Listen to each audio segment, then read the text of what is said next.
As the dust settles around the midterm election, pollsters and political analysts are looking at the numbers and breaking them down. Across the nation, a Republican wave turned congressional power over completely to the GOP. And in Idaho, Republicans had a sweeping victory. But there are more revelations inside the numbers. Jake Melder is live in studio with the breakdown. There was never any doubt that Idaho Republicans were going to enjoy multiple victories last Tuesday, but a complete sweep of the statewide races is a little bit surprising, especially considering that this summer's infighting amongst the leaders of the GOP. Still, one pollster says the green pastures of the Red Party are only getting greener. Idaho is arguably the most Republican state in the union. With 80% Republican majorities in both houses of the legislature, every statewide office held by Republicans, and all 4 federal representatives hailing from the GOP, calling Idaho a Republican stronghold is like calling ice cold. It's pretty obvious.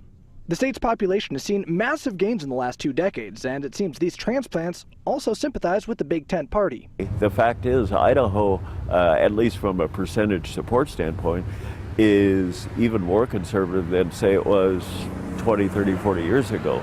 There are pockets of Democratic support. All the representatives from Boise and Pocatello are Democrats. Dems even picked up a seat in the House from Lewiston. Nez Perce County actually has a long history of more than the rest of the state of voting Democrat. The big question for Tuesday's election was if Republicans who had been fighting all summer would unite to support their state candidates.